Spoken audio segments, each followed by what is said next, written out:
Good morning, students. Today, the next topic of solid state is types of crystalline solids. On the basis of bonding, basically, we classified crystalline solids into 4 categories. Basis पर, किसके basis पर? Basically bonds के basis पर हम इनको 4 category में categorise करते हैं. Ionic bond solids, covalent solids, molecular solids and metallic solids.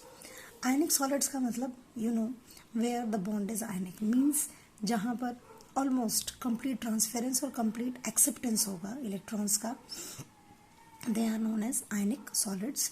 Covalent solids where there is a sharing of atoms, molecules और आयंस, जहाँ पर इनकी शेयरिंग होगी, बॉन्ड में कंप्लीटली डोनेशन नहीं होगा या एक्सेप्टेंस नहीं होगा, लेकिन जहाँ पर शेयरिंग होगी that are covalent solids.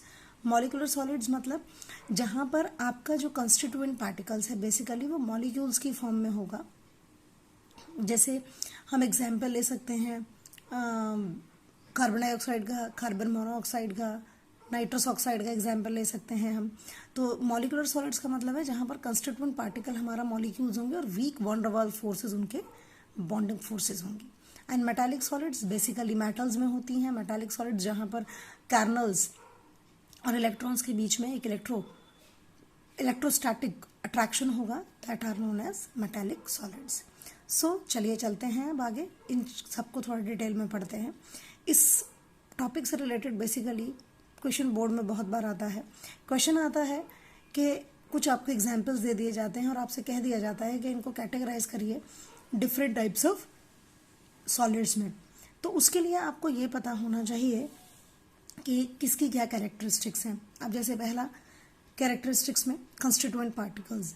Ionic solid की अगर मैं बात करूं तो उसमें जो कंस्टिट्यूएंट पार्टिकल होगा वो पॉजिटिव एंड नेगेटिव आयंस होंगे. बिल्कुल बात है, आयंस बनेंगे. आयंस 2 तरह के होते हैं, तभी हमारा वो जो सॉलिड है उसकी डेफिनेशन कंप्लीट होगी. कोवेलेंट सॉलिड्स में जो आपके कंस्टिट्यूएंट पार्टिकल्स हैं दे आर एटम्स, वहाँ पर एटम्स होंगे. मॉलिक्यूलर सॉलिड्स में उसका नाम बता रहा है, मॉलिक्यूल्स होंगे. और जो मेटालिक सॉलिड्स होते हैं वहाँ पर भी होता तो आयंस है, लेकिन बेसिकली आयंस ना होकर हम कहते हैं इलेक्ट्रॉन्स, फ्री इलेक्ट्रॉन्स जो मेटल्स में होते हैं, क्योंकि हमें पता है metals are the good conductors of heat and electricity. तो जिसकी वजह से जो पॉजिटिव चार्ज है वो होता है कर्नल्स की फॉर्म में. कर्नल्स मतलब जो लेफ्ट आउट स्पेसेस होते हैं जहाँ से इलेक्ट्रॉन बाहर निकल चुका होता है, वो एक होल की फॉर्म में एक्ट करता है and that is known as kernel. तो मेटालिक सॉलिड्स वो होते हैं जिसमें कर्नल में और फ्री इलेक्ट्रॉन्स में अट्रैक्शन होता है. तो यहाँ पर पॉजिटिव मेटल के जो आयंस हैं बेसिकली कर्नल्स और फ्री इलेक्ट्रॉन्स के बीच में कंस्टिट्यूएंट पार्टिकल्स होते हैं और अट्रैक्शन होता है. अब अगर मैं बॉन्डिंग की बात करूँ तो बॉन्डिंग आयनिक सॉलिड्स में इलेक्ट्रोस्टैटिक अट्रैक्शन होगा ही होगा, आयंस के बीच में अट्रैक्शन है. कोवेलेंट सॉलिड्स में बॉन्डिंग का जो नेचर है that is covalent. Molecular solids में वैन डर वाल्स फोर्सेस हैं. और मेटालिक सॉलिड्स में अगेन वही इलेक्ट्रोस्टैटिक अट्रैक्शन होगा positive ions and negative species के बीच में. मेल्टिंग पॉइंट, सबसे ज्यादा जो मेल्टिंग पॉइंट होगा that is high melting point होगा आयनिक सॉलिड्स का. कोवेलेंट सॉलिड्स का भी बहुत हाई होता है मेल्टिंग पॉइंट. मॉलिक्यूलर सॉलिड्स का ज़्यादा नहीं होता, लो मेल्टिंग पॉइंट होता है. और मेटालिक सॉलिड्स का moderate to high melting point तक होता है. हार्ड एंड सॉफ्ट की अगर हम बात करें तो हम सीधा सा बता सकते हैं आयनिक सॉलिड्स हार्ड होते हैं, ब्रिटल होते हैं, जल्दी से टूट जाते हैं. कोवेलेंट सॉलिड्स जो होते हैं वो भी हार्ड होते हैं. मॉलिक्यूलर सॉलिड्स हार्ड नहीं होते, बेसिकली गैसेज हैं या मॉलिक्यूल्स की फॉर्म में एग्जिस्टिंग नेचर के जो भी कंपाउंड्स हैं तो वो सॉफ्ट होते हैं. और मेटल्स का तो हमें पता है दे आर हार्ड, लेकिन कुछ मेटल्स सॉफ्ट भी होते हैं.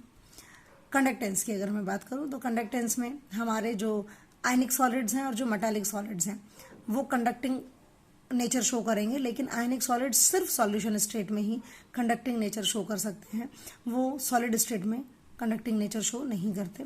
बाकी कोवेलेंट एंड मॉलिक्यूलर सॉलिड्स दोनों के दोनों इंसुलेटर्स कह लीजिए या नॉन कंडक्टिंग नेचर में बेसिकली होते हैं. एग्जाम्पल्स, आयनिक सॉलिड्स के एग्जाम्पल्स हैं NaCl, calcium fluoride. Covalent solids के एग्जाम्पल हैं diamond and silica. Molecular solids के एग्जाम्पल हैं H2O, CO2, CO आ सकता है, N2O आ सकता है. Number of examples you can. Last में एग्जाम्पल्स हैं मेटालिक सॉलिड्स में copper and iron. Copper and iron मतलब बेसिकली जो मेटालिक नेचर रखते हैं कॉपर एंड आयरन. तो this part is very important and you have to learn this also, and you have to prepare notes also for this. This is very important. Now, how to find out the structure determination of crystalline solids? हम किस basis पर crystalline solids